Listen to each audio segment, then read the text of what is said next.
Bonjour à tous et bienvenue sur ce nouvel épisode de la culture entreprise en action. Je suis Vincent Aboyance, harmoniste au sein du collectif Bi-Harmoniste, expert en développement harmonieux des entreprises depuis 2012. Aujourd'hui, je reçois une invitée qui a sans aucun doute touché vos vies, sans pour autant que vous ne le sachiez. En effet, Laetitia est la DRH du groupe Le Bon Coin, sur lequel on a tous un jour acheté un meuble, loué un appartement ou pourquoi pas proposer des cours particuliers. Mais Le Bon Coin, c'est aussi beaucoup plus qu'il n'y paraît, et c'est ce que vous raconte Laetitia dans ce nouvel épisode. Bonne écoute à tous.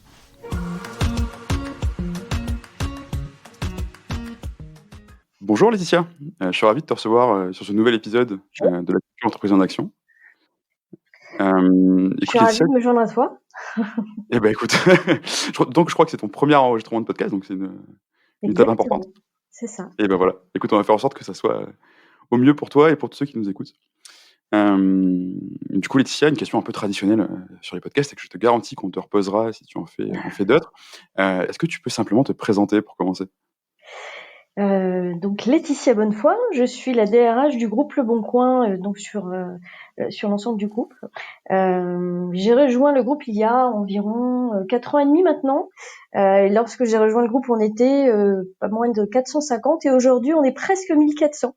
Donc j'ai rejoint ce groupe dans ce contexte-là et puis je suis par ailleurs maman d'un grand garçon qui vient d'avoir 15 ans tout juste aujourd'hui. Voilà. Ah, bon, je souhaite un joyeux anniversaire alors, écoute, s'il nous écoute.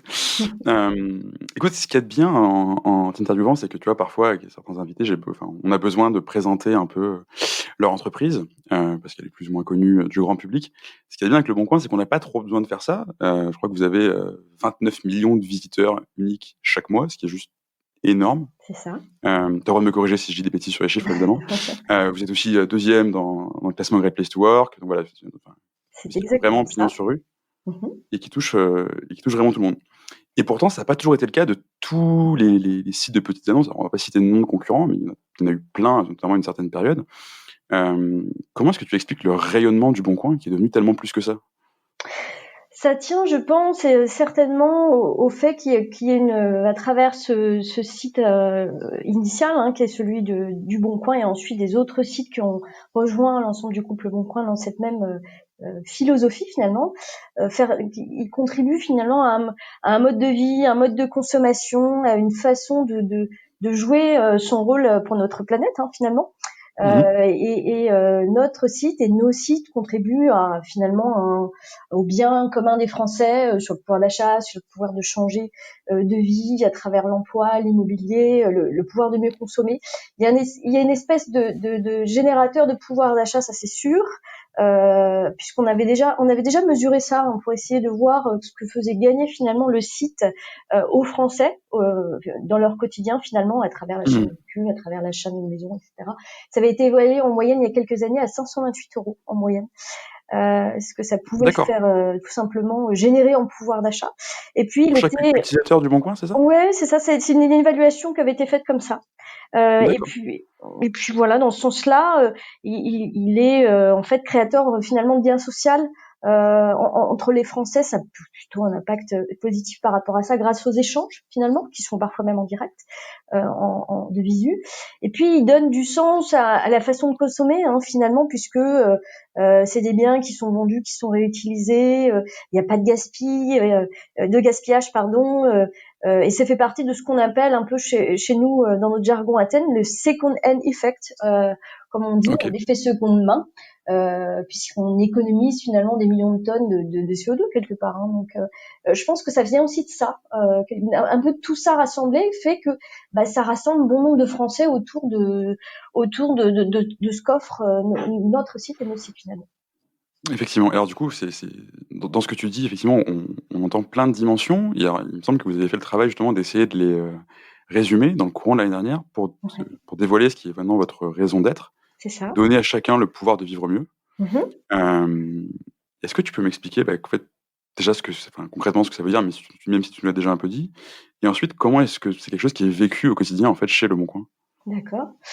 Oui, finalement, le donner à chacun le pouvoir de mieux vivre au quotidien.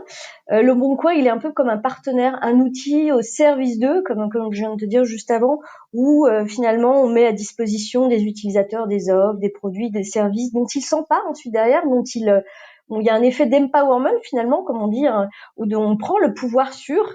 Le Bon Coin, c'est un peu la plateforme du pouvoir d'achat, du pouvoir changer de vie, à travers l'emploi, à travers l'achat d'une maison, le pouvoir mieux consommer finalement, où finalement les utilisateurs, ce sont les super-héros, hein, en quelque sorte, par rapport à cela.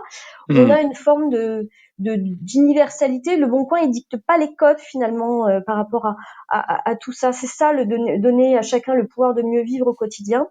Et puis dans tout ça, il y a le mot mieux. Le mot mieux où chacun y trouve son compte au bénéfice d'un mieux vivre finalement, un pouvoir d'achat, on l'a dit, un mieux-être ou autre. Et puis il y a aussi le mot vivre dedans, trouver un emploi, se loger, partir en vacances, consommer, échanger, rencontrer, sociabiliser, pardon. Il y a tout ça dedans finalement qui est évoqué dans donner à chacun le pouvoir de mieux vivre au quotidien. C'est ce qu'on essaye de c'est notre cap en fait aujourd'hui. Et c'est ce vers quoi on veut vers tendre de manière générale à travers ce qu'on offre à nos utilisateurs et nos clients aujourd'hui. Donc, voilà. Ok. Et oui, effectivement, tu vois, la raison d'être, c'est quelque chose qu'on voit de plus en plus émerger dans les entreprises. Et typiquement, nous, chez Biharmonis, on pense que c'est vraiment une bonne chose. Et dans une interview qui a quelques temps maintenant, c'était Antoine Joutot, le directeur général du Bon Coin, qui disait une phrase qui m'avait pas mal marqué, qui était « ça clarifie ce qu'on est ». Et pour avoir un impact positif sur nos utilisateurs et sur nos clients, il faut savoir ce qu'on est. Qu'est-ce que ça change de savoir ce qu'on est ? Tout simplement pour pouvoir, ce qui est essentiel certainement, c'est pour pouvoir bien maîtriser tout ça, il faut déjà bien se connaître, parce qu'une fois qu'on se connaît bien, on connaît ce que sont nos forces et on capitalise dessus pour pouvoir avancer et aller dans ce sens-là finalement. Et nous, ce qui a été notre force et qui forme un peu notre socle hein, aujourd'hui quelque part, au-delà de notre raison d'être, c'est qu'on a défini en fait très tôt ce que l'on était. Et quelles étaient nos valeurs fortes qui on va dire, qui donnaient du sens à notre quotidien et qui nous donnaient un cap à chaque fois. Aussi, puisqu'on a rapidement, très très tôt, hein, défini ce qu'étaient nos valeurs, quasiment au tout début de ce qu'était le Bon Coin. En 2006, où à l'époque on avait déjà effectivement des valeurs qui étaient centrées sur le pragmatisme, hein, qui a été toujours très fort, la proximité, qui était là, et aussi le sens des responsabilités véritablement par rapport à tout ça. Et ça a été véritablement un vrai socle qui nous a porté et qui était nos forces et qui nous ont permis d'avancer à travers toutes ces années sans jamais les oublier. Voilà. Et surtout en les partageant et en les faisant vivre un petit peu au quotidien pour qu'elles continuent à faire partie de ce que l'on est dans notre manière de fonctionner avec nos clients, nos utilisateurs, mais aussi dans nos manières d'être avec nos collaborateurs au quotidien ou de manager nos collaborateurs au quotidien. Ça a été notre cap et notre socle et notre force. Et on les a jamais perdu de vue, en fait, depuis le début. Alors, effectivement, c'est intéressant ce que tu dis, parce que vous avez fait le choix de le faire très tôt.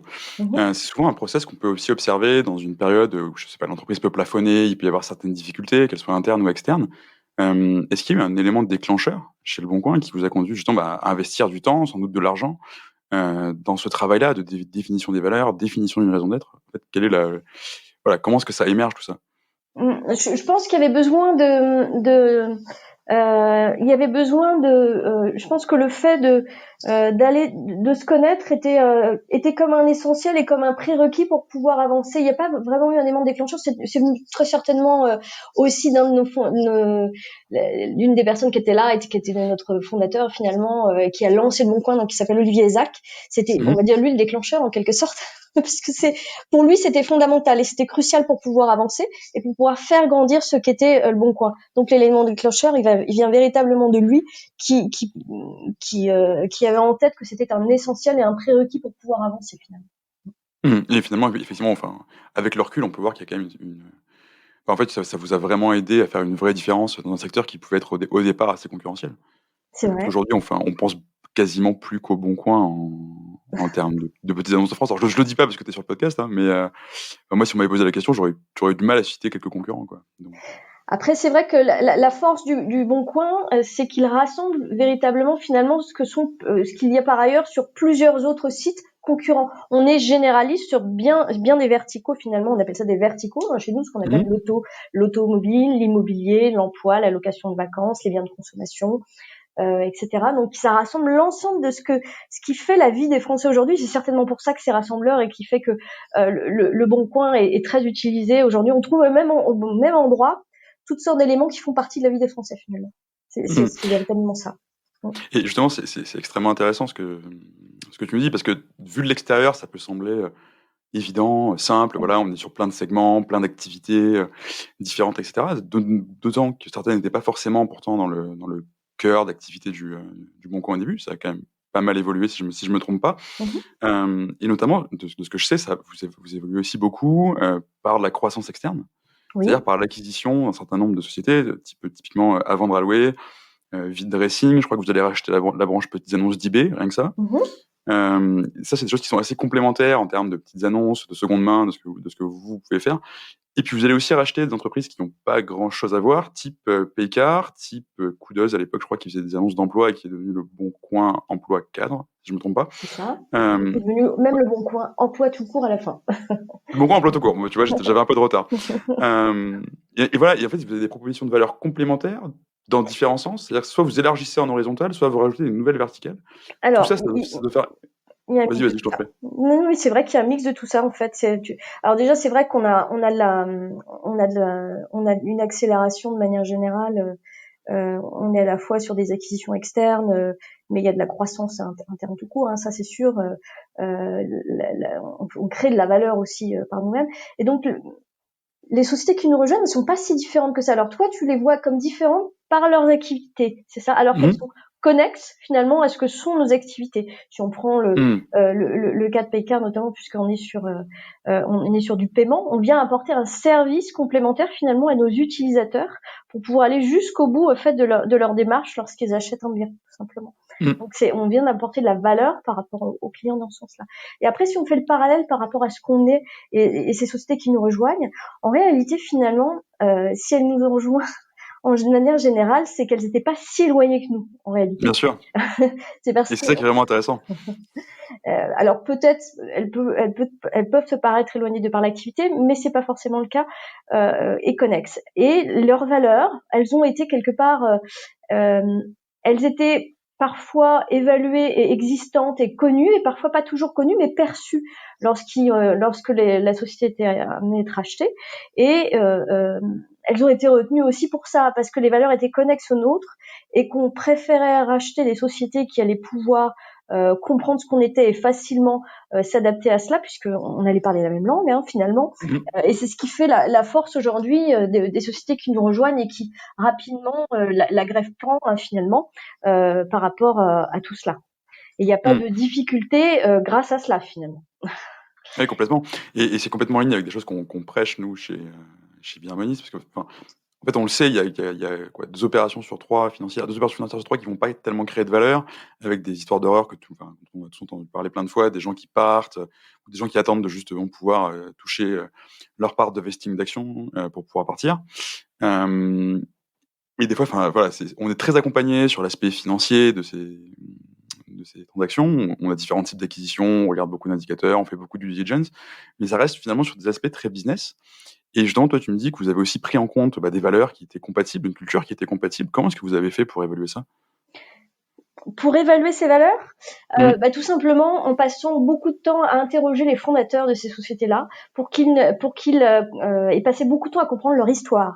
Une fois qu'on arrive à scruter, en quelque sorte scanner ce qu'était l'histoire de ces sociétés-là, comment est-ce qu'elles avaient grandi, comment est-ce qu'elles en étaient amenées à arriver là, on arrivait à détecter si elles avaient vécu quelque part un peu la même chose et si ces valeurs étaient proches des nôtres. Et la force en plus de ces sociétés-là qu'on a rachetées, c'est qu'elles, en plus de cela, certaines nous ont permis même de grandir sur nos propres valeurs, parce que au fur et à mesure du rachat de ces sociétés, on s'est rendu compte que certaines et nous ont apporté quelque chose de nouveau. Et c'est ce qui a fait que on a été amené en cours de route à faire évoluer nos valeurs et en rajouter de ce fait. Ah d'accord. Tu as un exemple en particulier d'une Bah, toutes les une hybridation de valeurs comme ça, avec de nouveaux arrivants dans le Bon Coin? Oui, en fait, toutes les valeurs que l'on avait au départ, elles étaient notamment centrées sur, je te l'ai dit en préambule, sur le pragmatisme, Mhm. notamment sur la proximité et le sens des responsabilités finalement. Et progressivement, on a gardé les valeurs socles qui étaient le pragmatisme et la proximité, mais on les a fait évaluer vers la notion d'engagement finalement, qui est beaucoup plus forte et qui rassemble beaucoup plus d'éléments. Et ça, ce sont les sociétés qui nous ont rejoints, qui nous ont fait réfléchir à cela et aller plus vers cela, et également la créativité qu'on n'avait pas. Les sociétés Mm. qui nous rejoignent avaient ce sens de la créativité qu'on avait peut-être un peu moins nous à l'initial côté le Bon Coin, et ils nous l'ont apporté finalement. Alors pas dans le sens, tu sais, créativité géotrouve tout ou R&D permanente, on va dire, mais plutôt dans le sens oser, proposer et surtout amélioration continue, plutôt dans ce sens-là, Mm. tu vois. Et Oui, on l'a gardé. et j'imagine que chacune de ces acquisitions, ça amène aussi des nouvelles personnes avec des nouveaux savoir-faire, des nouveaux talents. Et en fait, ça va juste ouvrir de nouveaux champs des possibles, en fait, en termes de manière de voir, C'est de ça. manière de faire. Et de manière d'approcher finalement ce qu'est notre activité, d'approcher ce que sont les besoins et les attentes de nos clients et nos utilisateurs aussi par ailleurs. Donc ça crée une vraie richesse au final. Mm. Mm. Et ce qui est intéressant, c'est que vous avez fait les choses dans l'ordre. C'est-à-dire que j'aurais du mal à imaginer cette logique d'hybridation saine et vertueuse si vous-même, vous n'aviez pas eu un socle et des fondamentaux hyper cohérents. C'est ça. La règle, c'est la cohérence de bout en bout, du début, mais vraiment du début. Sinon, ça peut pas marcher. Donc, il faut le faire. C'est pour ça qu'il faut le faire le plus tôt possible et dès que l'on peut pour pouvoir avoir être droit dans ses bottes par rapport à soi-même du début jusque là, on va dire. Ouais, bien sûr. Et surtout, j'imagine que quand tu fais venir, parce que je crois que vous avez fait, enfin, les sociétés que vous aviez achetées, c'était pas forcément que des petites sociétés. Ça doit même poser des challenges très logistiques, quoi. C'est comment on fait bosser 2 équipes les unes à côté des autres dans des bureaux qui étaient pas forcément faits pour ça. Est-ce que c'est dans ces moments-là, dans ces difficultés-là, tu as trouvé ça aussi aidant d'avoir des entreprises qui partagent les mêmes visions, les mêmes valeurs? Oui, et puis c'était même essentiel pour pouvoir faire en sorte que cela fonctionne. Et cela, on l'a même traduit pour pouvoir, comme tu l'as dit, travailler ensemble. On l'a traduit dans la manière de fonctionner et de mettre en place même nos locaux finalement, D'accord. véritablement. Et pour s'installer ensemble, il fallait être ensemble en fait finalement, être au plus proche les uns des autres. Donc c'est la raison pour laquelle on a fait évoluer aussi nos locaux dans ce sens-là, en mettant en place des grands espaces ouverts, des grands open space où on travaille en flex office, où les collaborateurs ont des points d'ancrage et Mhm. peuvent s'installer en proximité les uns des autres. Alors moins, on va dire en ce moment, étant donné Oui, évidemment. le contexte, mais avec des points d'ancrage par équipe qui peuvent interagir de manière ouverte et facilement, avec une grande ouverture effectivement entre les équipes pour pouvoir maintenir et avoir cette proximité même au quotidien dans notre manière de le vivre au quotidien. Et ça, c'est venu au fur et à mesure de la croissance de l'entreprise et lorsqu'elle est arrivée jusque là. Ouais, donc même il y a une cohérence qui va vraiment jusqu'aux locaux. Et d'ailleurs, c'est intéressant si je fais une parenthèse là-dessus, parce qu'on entend beaucoup on peut entendre des objections sur ce côté, full flex office, où tout le monde est en open space et cetera. Alors je suis désolé, je dis beaucoup de mots anglais, je vais me faire taper dessus. Oui, non, Mais, mais c'est bien. très bien, parfait. Et tu vois, on peut entendre des objections courantes: «Oui, mais la confidentialité, mais quand même, on va pas mettre le chef au milieu des équipes». Ça s'est bien passé ça chez vous? On l'a toujours fait, donc mais ça c'est pareil, ça faisait partie de l'histoire du Bon Coin depuis le début. Il a toujours été notre DG ont toujours été au milieu, au cœur des équipes depuis le début. Personne n'a de bureau individuel en fait. Hein. Il n'a jamais eu vraiment véritablement de vrai bureau individuel. Mmh. Et de ce fait, ça n'a jamais été une difficulté parce que ça faisait partie de notre manière de fonctionner. Et ça a été le cas aussi pour quasiment bon nombre de sociétés qui nous ont rejoints aussi. Ils avaient cette particularité, pas parfaitement tous. Hein.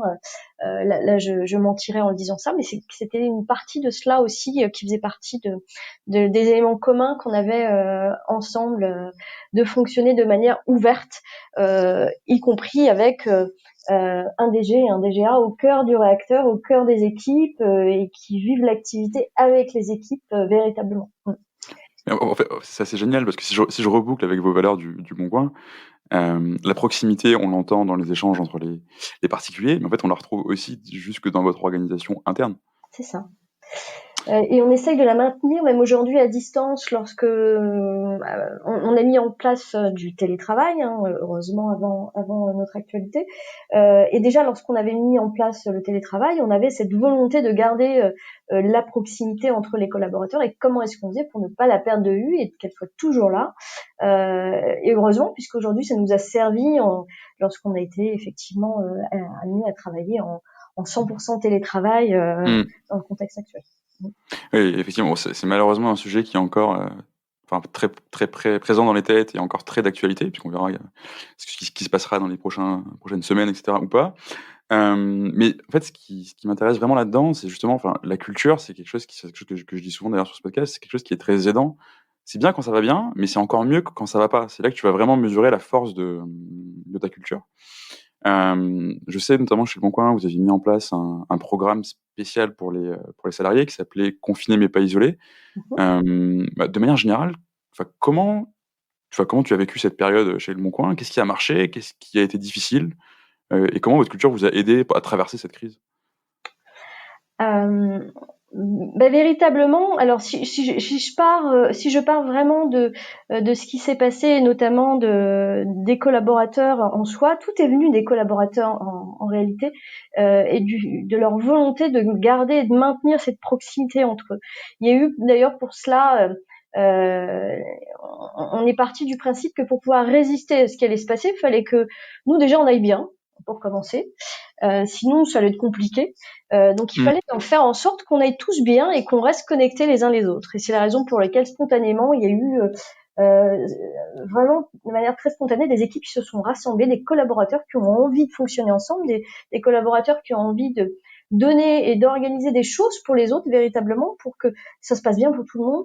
Et c'est là qu'il y a eu la création d'un comité interne qui s'est formé, qui s'appelait Confiné mais pas isolé, et qui était composé notamment d'équipes de personnes de la fonction RH, des équipes de communication interne et de communication externe de manière générale, et puis des membres du CSE de manière très active, et puis également avec plein de collaborateurs qui avaient, on va dire, des savoirs, des connaissances, qu'ils avaient envie de partager et qu'ils avaient envie de donner à leurs collègues ou pour pouvoir les aider de manière générale.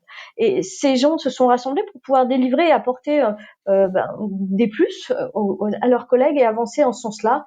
Ça s'est traduit par créer des moments de temps de pause pour les collègues et pour pouvoir maintenir des choses qu'on faisait avant d'être confinés, c'est-à-dire du sport et de l'activité physique. Donc certains organisaient des cours carrément en vidéo de sport.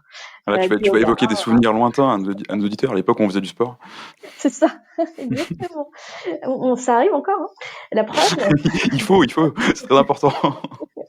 Donc il leur donne quelques cours de sport, de yoga, de crossfit,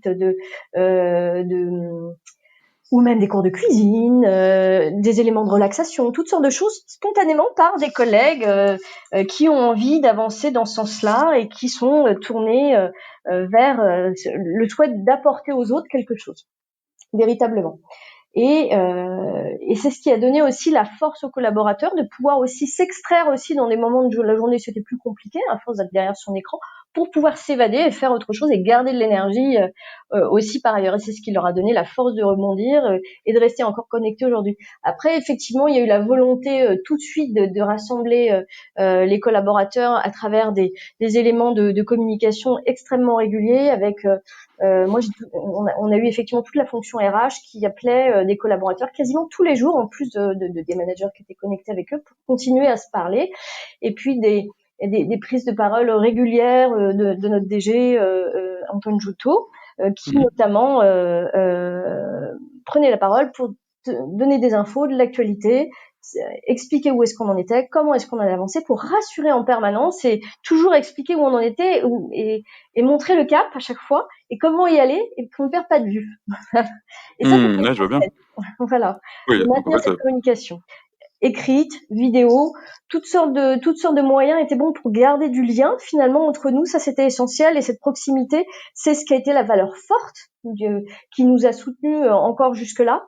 et celle qui était liée à l'engagement, puisqu'on a eu des collaborateurs qui voulaient rester très engagés vis-à-vis des clients et des utilisateurs, forcément. Voilà. Et finalement, avec du pragmatisme sur la manière d'agir et de la créativité dans les solutions, quoi. Exactement, parce qu'on avait peu de temps à perdre, donc il fallait aller à l'essentiel.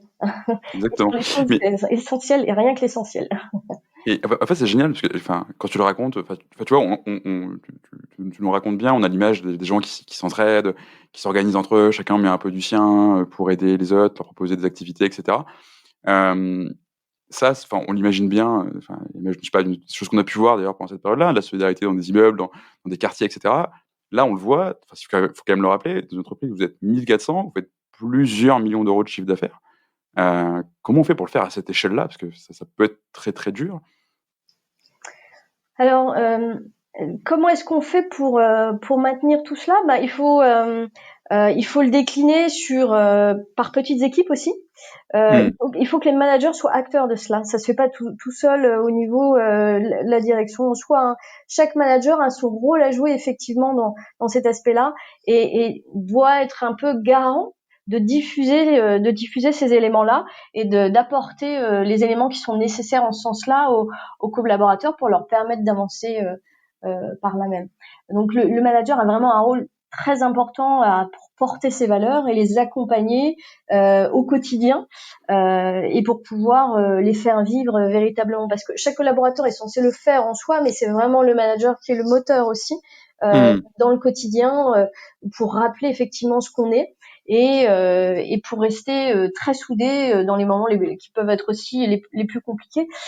C'est aussi faire le geste et l'aide de plus qui va aider son collègue à finir un travail alors qu'il aurait mis plus de temps parce que il n'arrivait pas à trouver la solution, par exemple. Donc ça, c'est aussi le sens du manager, de dire bah tiens, pourquoi est-ce que tu vas pas aider ton collègue à terminer ça ou ça, par exemple, de rappeler ces choses-là dans le quotidien, dans nos manières de faire finalement.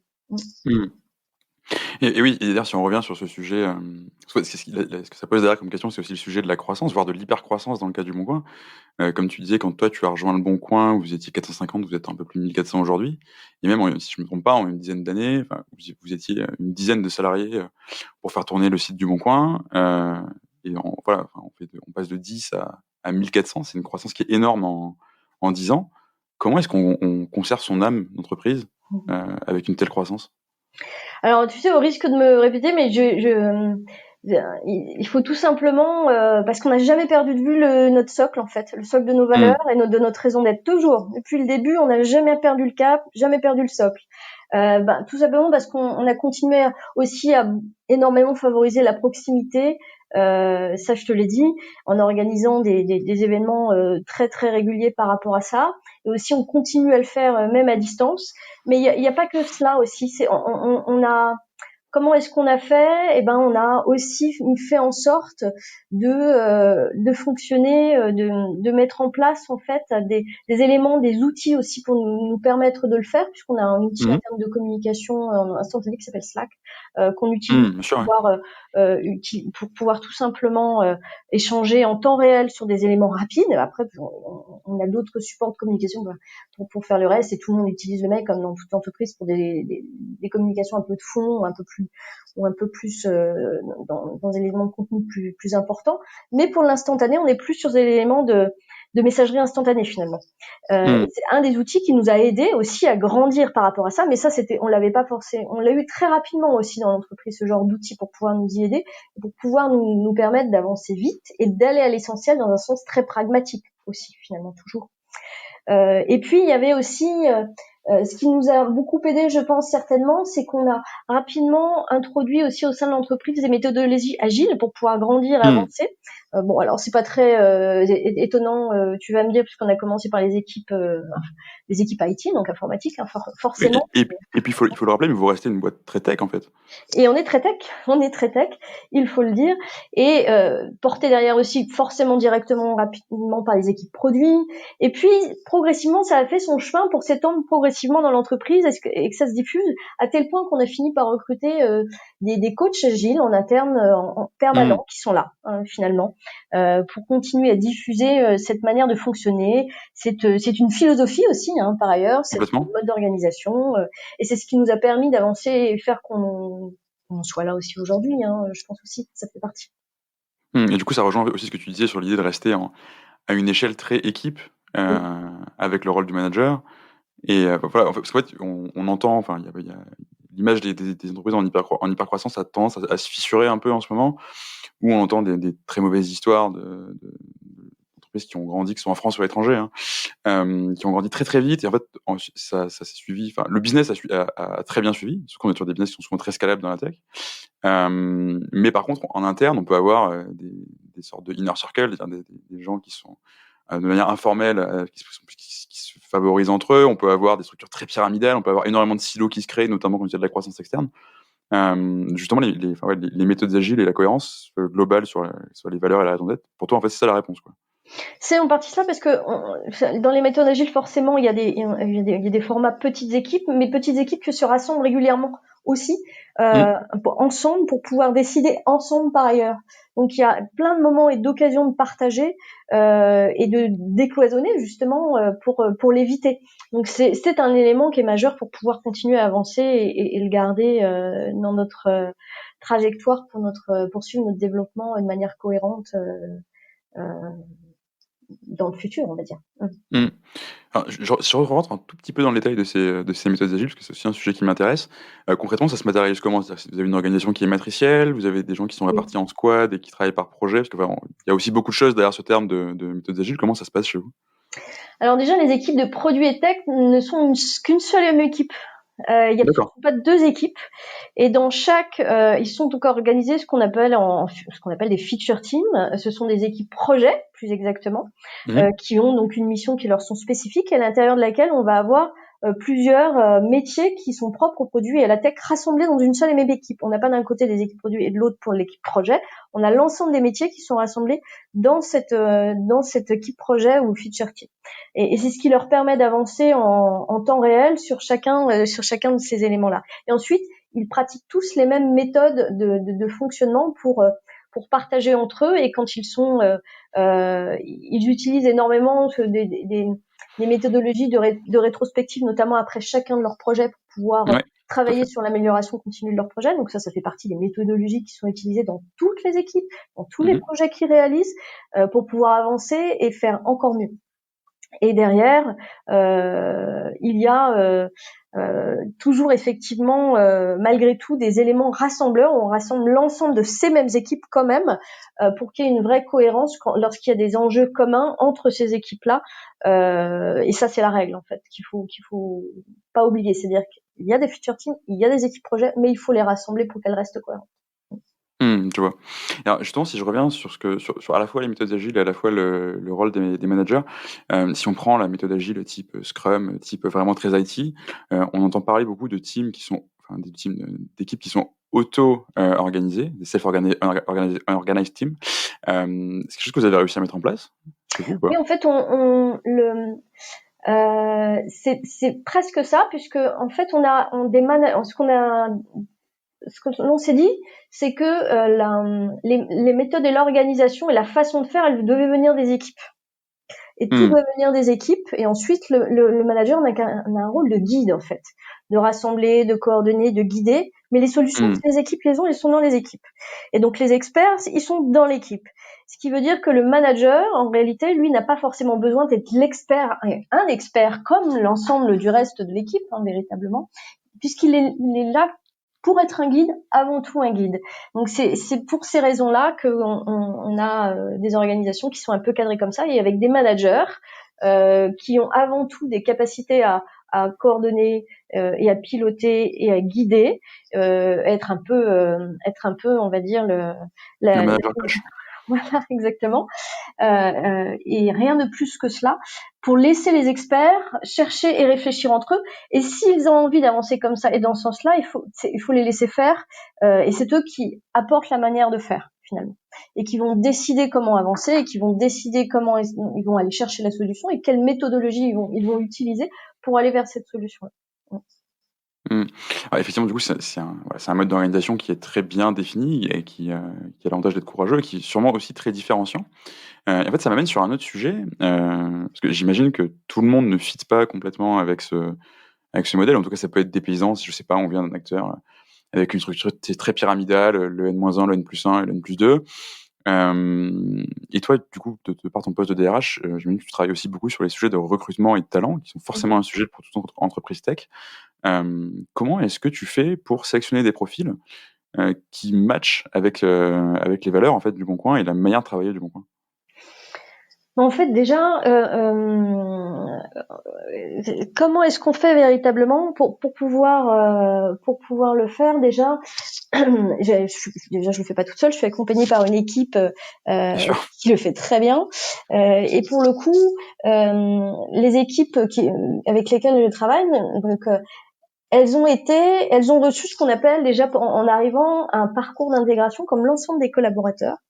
Pour D'accord. qu'ils puissent baigner et comprendre ce que l'on était. Notre parcours d'intégration déjà, il dure, il dure une semaine. Durant cette semaine, le collaborateur déjà, il commence pas par travailler, il commence par apprendre qui on est véritablement, en écoutant pendant une semaine des collègues qui vont venir parler de leur activité, parler de leurs équipes, parler de comment est-ce qu'ils fonctionnent, pour pouvoir comprendre en fait ce que sont nos activités, comment est-ce qu'elles interagissent, qui sont les interlocuteurs, pour avoir une vraie vision globale en une semaine. Puis c'est l'occasion en plus de connaître de nouveaux collègues qui nous rejoignent en même temps, et ça forme des petites équipes de nouveaux entre eux, qui gardent des connexions en plus par la suite.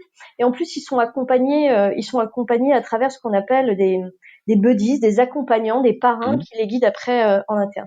Pourquoi je parle de ça vis-à-vis du recrutement? Parce que dans mon équipe, ils ont suivi ce même parcours d'intégration pour bien comprendre ce que l'on est depuis le début, mais comme l'ensemble des collaborateurs.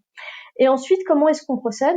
Les recruteurs fonctionnent, les équipes de recrutement fonctionnent déjà sur la base de nos valeurs forcément, mais on cherche pas des profils, pas des CV, ni des diplômes, mais on cherche plutôt des parcours, souvent atypiques d'ailleurs, des D'accord. personnalités, voilà, avant des compétences. Et de la motivation surtout. C'est surtout ça, en fait, ce qui est extrêmement commun pour commencer et de base. Et puis, on est persuadé que pour nous, il faut que les candidats aient envie de faire partie de l'aventure et du challenge, et d'avoir envie effectivement de rejoindre le challenge qui fait écho avec notre raison d'être véritablement. Donc, lorsqu'on interroge nos candidats, on parle forcément de nos valeurs et on les fait parler de nos valeurs pour voir s'ils ont compris ce que l'on était véritablement. S'ils n'ont pas compris, on les reguide dans ce sens-là. Et c'est comme ça qu'on arrive aussi à voir si on peut avoir une vraie cohérence entre ce que l'on est et ce qu'est le candidat qui est en face de nous, le futur talent qui va nous rejoindre. Après, effectivement, ça, on le fait au niveau de nos recruteurs, mais aussi au niveau des managers, aussi en entretien, de la même manière, pour voir si ça va pouvoir fonctionner dans la façon dont la personne va réagir lorsqu'on lui pose des questions de mise en situation professionnelle, tout simplement. D'accord. Quand je parlais d'entraide, c'en est une. Dans les questions, on peut les orienter dans ce sens-là pour s'assurer de cela, justement, et voir comment va réagir le collaborateur par rapport à cela et quelles seraient ses préférences de fonctionnement. Après, on se fait aider aussi par un petit outil, un petit outil, un petit test de personnalité, mais qui est plutôt d'aide à la décision parce que c'est pas une science exacte, mais ça nous permet aussi de connaître un peu mieux aussi la personne parce que c'est toujours en 45 minutes, c'est toujours un peu plus compliqué de bien connaître Oui, bien sûr. quelqu'un. Voilà, donc c'est un petit outil d'être complémentaire à la décision, mais ça permet d'avoir une petite visibilité sur ce qu'est la personnalité a priori de la personne. En plus, on partage avec elle et on l'amène à corriger ce qui ressort et faire rebondir sur ce qui ressort pour bien le clarifier. Donc c'est plutôt intéressant et ça nous aide finalement tout ça à voir et nous assurer si on est au plus proche d'avoir de collaborateurs qui nous joignent pour les bonnes raisons et qui vont être dans la même tendance de ce que l'on souhaite finalement. Alors, si tu me permets, je vais me faire un peu l'avocat du diable pendant 15 secondes, parce que j'entends et enfin, moi-même, je suis en accord complet avec ce que tu dis. Maintenant, si on le ramène dans un contexte, où on entend beaucoup parler de guerre des talents, où on sait que les profils, notamment, tech, les profils de développeurs peuvent être des profils très, très, très courtisés. Est-ce qu'en faisant ça, tu te fermes pas aussi, une partie, de talents et de gens qui peuvent être, enfin, très, très, très bons techniquement dans ce qu'ils font est-ce que tu te fermes pas une partie de ce vivier-là qui est déjà assez restreint? Ben pas tant que ça. Pour l'instant, ça ne nous a pas fermé trop de portes. En revanche, ça nous a permis d'éviter d'avoir des problèmes finalement, parce que pour être très honnête, on perd plus. Enfin, c'est plus dangereux d'avoir quelqu'un qui nous rejoint et qui va pas du tout adhérer sur certains aspects. Il faut pouvoir le sonder rapidement. Parce que derrière, on va perdre plus de temps à recruter, à rechercher de nouvelles personnes qui vont pas du tout être dans cette manière de fonctionner là et qui vont parfois même être négatifs et pas très agréables à vivre pour les collègues ensuite. Donc on perd plus de temps à recruter, devoir refaire cette démarche de recrutement avec une nouvelle personne. Donc c'est pas forcément un désavantage ou ça ne nous fait pas perdre tant de candidats que ça. Pour l'instant, au contraire, ça nous fait même gagner du temps, je dirais. Oui, et plein de coups cachés en fait sur les coups des mauvais recrutements, quoi. Exactement, c'est ça. Donc Effectivement. je serais plutôt de cet avis-là. Tu vois. Écoute, ouais, non, mais je t'avoue, sous le sceau de la confession qu'on fait avec tous nos auditeurs, être du même, hein, mais c'est souvent une question qui se pose et qui est vraiment intéressante. Où un chef d'entreprise, par exemple, peu expérimenté, peut se dire: «Mais oh mon Dieu, ce mec a un super CV, il nous faut absolument, il est génial», et se focaliser là-dessus, quoi. Et c'est souvent ça qui donne lieu à des histoires d'horreur que tu cites assez bien. Alors écoute, sur un autre sujet, parce qu'en fait, c'est assez intéressant, souvent quand on parle de valeurs, de mission, de raison d'être, on a tendance à les pointer vers l'extérieur. Et alors tu nous l'as bien expliqué sur ce que ça pouvait donner vis-à-vis de, simplement des utilisateurs du Bon Coin. Tu nous as beaucoup parlé de la manière dont ça se vivait en interne, chez Le Bon Coin, et je pense que ça sera extrêmement enrichissant pour tous ceux qui écoutent. En fait, j'aimerais qu'on aborde un troisième niveau, c'est-à-dire au-delà, du Bon Coin, de ses utilisateurs et de ses employés. Vous faites aussi partie d'un écosystème qui est plus large, et je crois que c'est des choses sur lesquelles Le Bon Coin est aussi engagé, puisque alors déjà, il y a cette notion d'impact, de RSE. On peut faire le parallèle avec les GAFA, par exemple, parce qu'au final, vous commencez à avoir une sacrée force de frappe, et ça devient intéressant de vous placer dans cette même catégorie. Vous est-ce que c'est facile à vivre, et facile à intégrer dans votre logique quand on sait que, voilà, vous travaillez aussi avec beaucoup de data, qu'il y a aussi plein d'histoires très, obscures sur ce qu'on fait des data des gens, et cetera. Est-ce que c'est facile de rester en cohérence, avec cette volonté d'impact et de RSE quand on arrive à ce niveau-là? Oui, en perdant jamais de vue encore une fois ce que l'on est, c'est ça qui est essentiel et de le garder, mais au quotidien. Je te donne peut-être l'impression de me répéter, mais c'est ça. Si tu perds Mmh. pas ton socle, et si tu perds pas tes valeurs, et si tu perds pas ce que tu es, normalement tu n'as pas de risque par rapport à cela. Normalement, c'est plutôt, il n'y a pas de difficulté par rapport à cela, je pense, hein, mais euh, il Non, faut mais en bien fait, poser la question. c'est très intéressant, et ça fait du bien de l'entendre aussi, parce que souvent, quand on a ces discussions-là, on peut avoir l'impression qu'on va t'opposer des arguments opérationnels, ou des arguments business, et c'est souvent un peu le problème des entreprises qui se parent, d'atours très charmeurs en disant: «Voilà, on a une super culture, des super valeurs, et cetera», mais en fait, tout ça, c'est bien gentil, mais ça s'arrête à la porte du business, quoi. Donc voilà, je pense que c'est un message qui est super, intéressant et important à faire passer, quoi. D'où le fait que Pardon.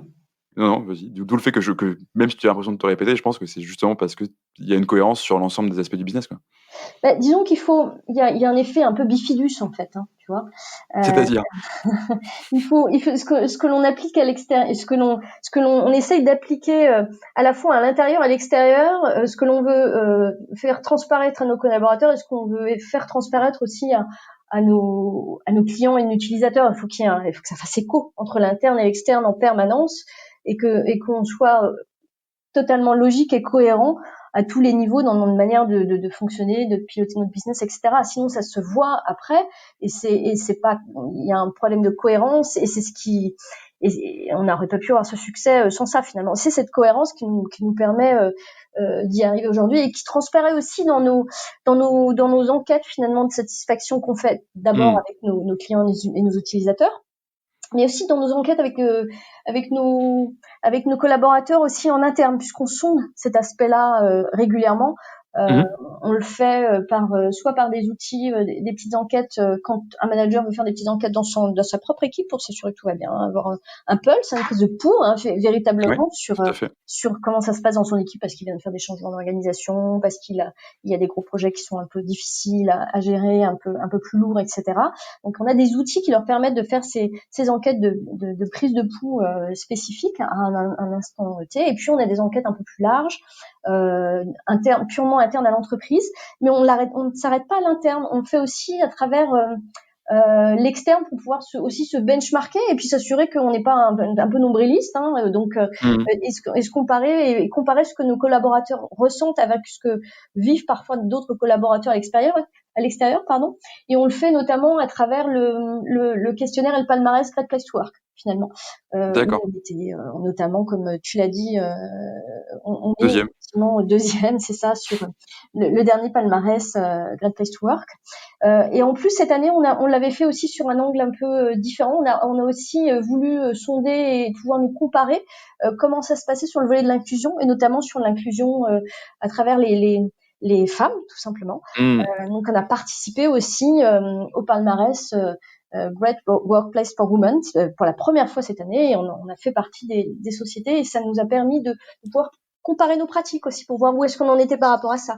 Donc avec cette envie de benchmarker, de comparer, et puis pour pouvoir toujours aller dans le sens de l'amélioration continue en permanence, à la fois dans ces enquêtes internes et dans ces enquêtes externes et dans ces palmarès. L'amélioration continue permanente. Voilà. Alors, je vais revenir sur la mixité dans un instant, parce que c'est une vraie question que je voulais te poser aussi. Juste très rapidement, Great Place to Work, Best Workplaces for Women, etc. En fait, aujourd'hui, du point de vue du candidat, ou même du point de vue du chef d'entreprise, on peut être un peu noyé dans les certifications. Pourquoi Great Place to Work? Pourquoi pas autre chose, comme, je sais pas, Happy at Work, ou je sais qu'il y en a plein. Qu'est-ce que ça a de plus, Great Place to Work? Parce que finalement, l'outil permet à travers un panel de questions assez large de sonder beaucoup de choses à la fois et sur toute l'entreprise. Et on le fait une fois par an, donc ça nous donne un bon. Alors c'est pas comme ça, c'est pas trop lourd non plus par rapport aux petites enquêtes qu'on fait déjà en interne, mais pour sonder beaucoup de choses à la fois, puisque on va aller couvrir des sujets propres, notamment à la crédibilité sur le management, la direction d'entreprise, comment est-ce qu'on pilote les choses, etc. Sur l'équité ensemble, comment se passe l'équité au sein de l'entreprise de manière générale, comment se passe la communication au sein de l'entreprise, comment est-ce que tout le monde est satisfait, est-ce que chacun est suffisamment informé, est-ce que chacun se sent suffisamment avoir les mains libres et le pouvoir de faire justement à travers ces questions, puisqu'on le dit et que ça fait partie de notre raison d'être, il faut pouvoir le sonder et le vérifier quand même. Et ça englobe cet aspect-là aussi, donc on peut le voir, donc ça englobe suffisamment de choses pour avoir une bonne vision globale de la situation. Et on a pour habitude ensuite d'utiliser ces résultats et de les partager en toute transparence avec les collaborateurs, à la fois au niveau global et les résultats par équipe, pour ensuite les inviter, eux, encore une fois, les rendre acteurs de tout cela, à réfléchir au plan d'action et aux actions qu'on va mettre en œuvre derrière pour continuer à s'améliorer. Donc on utilise véritablement tous ces volets qui rassemblent la vie de l'entreprise et dans lesquels on va trouver notre atterrissage et notre photo à l'instant T, pour pouvoir ensuite chercher les pistes d'amélioration continue directement avec les collaborateurs qui vont avoir ces idées par rapport à ça. Voilà. Effectivement, ouais. Donc du coup, des apprentissages perpétuels, une amélioration continue perpétuelle. C'est ça.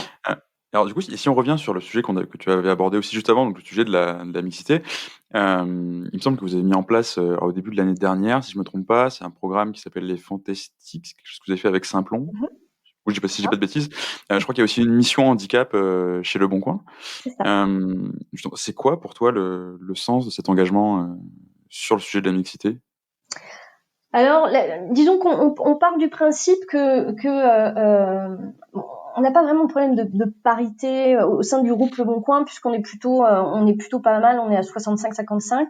Alors un peu moins dans les équipes IT, et c'est pour ça qu'on veut essayer plutôt dans ce sens-là, c'est qu'on trouve que pour avoir des équipes qui soient fortes, il faut qu'il y ait de la diversité, pour avoir des diversités d'approches, des diversités de fonctionnement, des diversités d'appréhension de nos challenges, de sujets. Et pour ça, il faut que dans les équipes, qu'on ait autant de femmes et d'hommes, et on trouve qu'on n'a pas encore assez de femmes. Donc on aimerait bien qu'elles viennent un peu plus. et on a envie, on souhaite donner envie à des femmes aussi d'aller vers ces métiers-là parce qu'elles osent pas ou peut-être qu'elles y pensent pas ou autre, et leur permettre de connaître ces métiers-là. Donc ce qu'on fait, c'est qu'on participe à cela à notre manière, en intervenant dans des écoles pour donner envie aussi à des jeunes femmes de venir dans ces métiers-là, hein, notamment.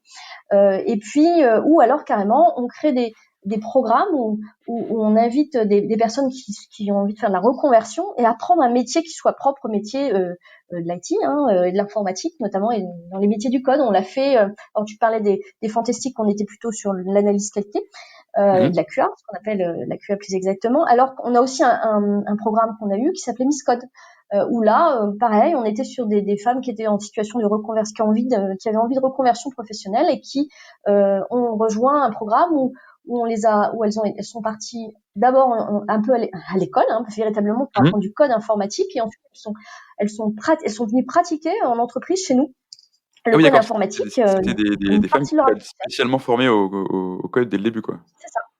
Exactement. On leur a appris le code et qui avaient envie d'apprendre le métier du code et qui ont fait l'objet effectivement d'entretiens de motivation pour rejoindre la promotion et qui ensuite ont été recrutés évidemment forcément parmi nous pour rejoindre les équipes IT du groupe Le Bon Coin. C'est un exemple d'inclusion pour avoir plus de femmes parmi nous, et pour ça on les aide à rentrer, à mettre le pied à l'étrier sur le métier qu'elles connaissent pas, où il y a souvent beaucoup d'hommes dans les écoles d'ailleurs. Ouais. C'est un cliché sur tout ce qui est les professions IT, parce que c'est très masculin. C'est ça. Donc on essaye à la fois de faire des interventions à l'extérieur dans les écoles pour inviter à donner envie à des femmes d'avoir ce métier-là, et aussi en faisant venir des personnes sur ces métiers-là, en formant des promotions de femmes qui vont apprendre sur ces métiers-là véritablement. Donc l'idée est vraiment de sensibiliser, à la fois de sensibiliser en interne comme en externe, de recruter, mais aussi de faire grandir aussi en interne sur ces métiers-là, hein, puisque on fait plein de choses en rapport avec cela, où on forme aussi véritablement un peu plus on accompagne aussi les femmes véritablement sur les métiers du numérique, elles suivent des programmes de formation qui leur sont aussi spécifiques. On a des programmes internes qui s'appellent, alors c'est anglais pardon, mais Women in Leadership par exemple. En interne que l'on fait véritablement pour que les femmes aillent vers les métiers du leadership et prennent des fonctions de direction, on va dire, en interne, et osent et proposent et le fassent véritablement. Et puis on a aussi des programmes de formation qu'on a fait en partenariat avec Social Builder, en participant à un programme qui s'appelle Wide, où ce sont des femmes qui vont aller se former sur les métiers du numérique et apprendre d'autres éléments du métier du numérique, notamment apprendre l'agilité, hein, notamment, ce que sont les méthodologies en partie. Voilà. C'est un exemple. Alors ça, c'est l'exemple on a même carrément donc ce qu'on appelle un comité interne, hein, de femmes dans le numérique qui réfléchit à toutes ces actions à mettre en œuvre, sur le sensibiliser, sur le recruter, sur le faire grandir, et qui réfléchit chaque année effectivement aux actions et aux plans d'action à mettre en œuvre. Ils ont un budget pour pouvoir mettre en œuvre toutes ces choses-là et travailler ces aspects-là. Il est d'ailleurs, on a un parrain, c'est le directeur technique, et c'est un homme. Et ce comité est composé à la fois d'hommes et de femmes, pas que des femmes. Il y a des hommes et des femmes effectivement qui avaient envie de s'investir sur ce sujet-là. Des managers, pas de managers, de tout bord véritablement. Et ça, c'est le principe du comité des femmes dans le numérique. Et après, on a la même chose dans l'inclusion, mais on part du principe effectivement que on veut pas passer à côté de talents qui soient forts. Et les talents, on en a aussi dans le handicap. Et on veut pas passer à côté de personnes qui ont des vraies expériences et des vraies expertises qui vont nous intéresser, qui sont en situation de handicap. Donc c'est dans ce sens-là qu'on a souhaité monter un comité handicap. Une mission handicap qu'on appelle véritablement comme ça, avec une personne qui est dédiée et qui est là d'abord pour sensibiliser et informer les collaborateurs sur le sujet du handicap quel qu'il soit, informer, expliquer sur ce qu'est le handicap en entreprise, mais même dans la vie de tous les jours, hein, puisque ça peut concerner un proche ou de la famille ou autre. Bien sûr. Et puis proposer effectivement et aller dans des actions de recrutement externe, et pour favoriser effectivement un peu plus d'explications ou de faire partie de réseaux de recrutement pour pouvoir aller dans des situations de recrutement handicap. Voilà, tout simplement. Et on participe à cela de la même manière. Avec cette mission de handicap détermine des actions de la même manière chaque année. Les personnes qui en font partie ont envie de faire avancer le sujet et réfléchissent à ces actions et de sensibilisation et de recrutement et de faire grandir sur le même sujet de la même manière. Voilà. D'accord. Alors, merci beaucoup, Laetitia. Ça fait à peu près 1 heure qu'on discute. Alors, je vais pas tarder à te libérer parce qu'on enregistre cet épisode à 17h30, donc tu as des obligations de rentrer avant l'heure fatidique de 18h. Si tu me le permets, je vais te poser une dernière question et te mettre une dernière fois à contribution. En fait, tu le sais, nous, chez Biharmoniste, notre raison d'être à nous, c'est de permettre le développement harmonieux des entreprises. Tu nous as livré pendant 1 heure un témoignage très concret de comment le Bon Coin, vous avez réussi justement votre développement harmonieux. Toi, quel est le conseil que tu donnerais aux entreprises qui veulent réussir cette même croissance harmonieuse ?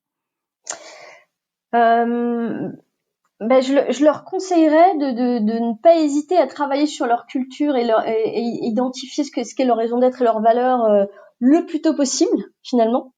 Pour permettre aux équipes d'aller clairement vers un cap et avec un socle le plus solide possible, et puis pour pouvoir ensuite surtout capitaliser dessus, sur ces forces qui sont essentielles et incontournables. Sinon, c'est comme un bateau qui part pour le Vendée Globe sans s'assurer que la quille est suffisamment costaud, on va dire. C'est une très belle métaphore. Je te propose que ce soit le mot de la fin, si ça te convient, Laetitia. Parfait. Je te suis. Écoute, un immense merci pour ce partage. Merci à toi de m'avoir invité. J'ai énormément apprécié. Écoute, je te souhaite de faire encore plein de podcasts parce que tu as visiblement énormément de choses très intéressantes à dire. Et je suis sûr que tous nos auditeurs seront ravis. Merci beaucoup, Laetitia. À bientôt. À bientôt. Au revoir.